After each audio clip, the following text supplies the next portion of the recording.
Satyabama Institute of Science and Technology, Chennai and Sriperumbudur. அடுத்ததாக நம்முடன் பேசுவதற்காக பத்திரிகையாளர் திரு பிரியன் நம்முடன் இணைப்பில் இருக்கிறார். சார் வணக்கம். வணக்கம், சொல்லுங்க சார். மத்திய அரசின் தற்போதைய திட்டப்படி தமிழ்நாட்டில் தொகுதிகள் எண்ணிக்கை குறையும் என்று திமுக உறுதிபட கூறுகிறது. ஆனால் விகிதாச்சார அடிப்படையில் தான் தொகுதி மறுசீரமைப்பு நடக்கும், அதனால் எந்த மாநிலத்திற்கும் எந்த பாதிப்பும் இருக்காது என்று அண்ணாமலை கூறுகிறார். இதில் யார் சொல்வது சரியாக இருக்கும் என்று நீங்க கருதுறீங்க? இன்றைக்கு அண்ணாமலை அவர்களோட பேட்டியை கேட்கும் போது எனக்கு ஒரு விஷயம் சொல்ல தோன்றுகிறது. அதாவது அன்றைக்கு முதல்வர் அவர்கள் அனைத்து கட்சி கூட்டத்தை கூட்டிய போது இன்றைக்கு அவர் எந்தெந்த விஷயங்களை வெளியிலிருந்து சொல்கிறாரோ அந்த விஷயங்களை அவர் கண்ணியமாக அங்க அந்த அனைத்து கட்சி கூட்டத்தில் கலந்து கொண்டு வெளிப்படுத்தியிருக்கலாம். அப்போது அரசாங்கமோ மற்ற கட்சிகளோ அவரது கருத்துக்களுக்கு என்ன பதில் சொல்ல வேண்டுமோ அதை அவர்கள் அங்கு சொல்லியிருப்பார்கள். இப்படி தனிப்பட்ட முறையில் இந்த ஒரு கருத்தை அண்ணாமலை சொல்வது என்பது பல்வேறு யூகங்களுக்கும் கேள்விகளுக்கும் வழிவகுக்கிற ஒரு விஷயமா நான் பார்க்கிறேன்.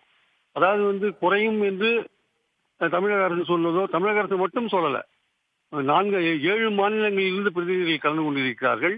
அதுல 3 முதலமைச்சர்கள், ஒரு துணை முதலமைச்சர் மற்றும் முன்னாள் முதலமைச்சர் ஒருவர், இப்படி பல்வேறு முக்கிய புள்ளிகள் கலந்து கொண்ட ஒரு கூட்டத்தில் ஒரு முடிவு எடுக்கப்பட்டிருக்கிறது. அவர்களுக்கெல்லாம் ஒரு சந்தேகம் இருக்கிறது. 804 குறையாது என்று அமித்ஷா அவர்கள் சொல்லும் பொழுது எந்த அடிப்படையில் குறையாது என்று சொன்னார்? இப்போ இவர்கள் தமிழக அரசு சொல்லும் போது கேள்வி கேட்பவர்கள் அமித்ஷா குறையாது என்று சொல்லும் போது எந்த அடிப்படையில் சொன்னார் என்பதை விளக்க வேண்டும். அந்த விகிதாச்சாரம் என்பது இன்னும் சந்தேகத்துக்குரிய ஒரு விஷயமா இருக்கிறது. எந்த விகிதாச்சாரம் என்பது கேள்விக்குறியாக இருக்கிறது.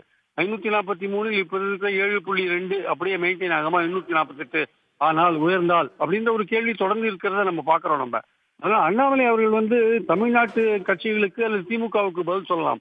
ஆனால் உண்மையிலேயே பதில் சொல்ல வேண்டியவர்கள் மத்திய அரசில் இருக்கிற பொறுப்பான உள்துறை அமைச்சரோ அல்லது பிரதமரோ இந்த மறுசீரமைப்பு குறித்து என்ன மாதிரியான விகிதாச்சார முறைப்படி நாங்கள் இதை அமல் செய்ய போகிறோம் என்பதை குறித்தோ அவர்கள் கருத்து சொல்ல வேண்டிய கட்டாயம் இருக்கிறது. இன்னைக்கு இந்தியாவில் 7 மாநிலங்கள் கலந்து கொண்ட ஒரு கூட்டம் சென்னையில் நடந்திருக்கிறது. அவர்கள் தங்களுடைய கவலையை வெளிப்படுத்தியிருக்கிறார்கள் என்றால் அதற்கு பதில் சொல்ல வேண்டியது நிச்சயமாக மத்திய அரசின் பொறுப்பு.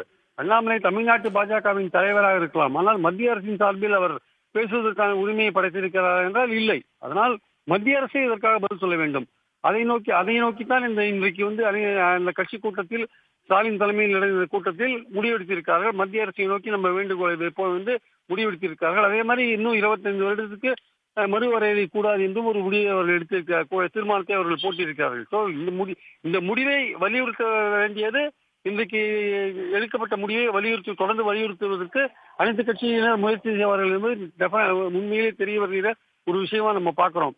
அண்ணாமலை அவர்கள் பதில் சொல்லக்கூடிய விஷயம் என்பது மத்திய அரசின் ஒப்புதலோடு அங்கீகாரத்தோடு அவர் சொல்கிறார் என்பது ரொம்ப முக்கியமான விஷயம். அதனால் ஒரு ஆதாரபூர்வமான பதிலை இந்த 7 மாநில முதல்வர்கள் 7 மாநில கட்சிகள் சேர்ந்த கூட்டத்துக்கு பதிலளிக்க வேண்டியது, ஆதாரபூர்வமான பதிலளிக்க வேண்டியது மத்திய அரசின் பொறுப்பு என்பது என்னுடைய கருத்து. நிச்சயமாக மத்திய அரசு ஏன் பதில் சொல்லவில்லை என்ற கேள்வி எழுகிறது. இணைப்பில் பேசியதற்கு நன்றி sir. Satyabama Institute of Science and Technology, Chennai and Sriperumbudur.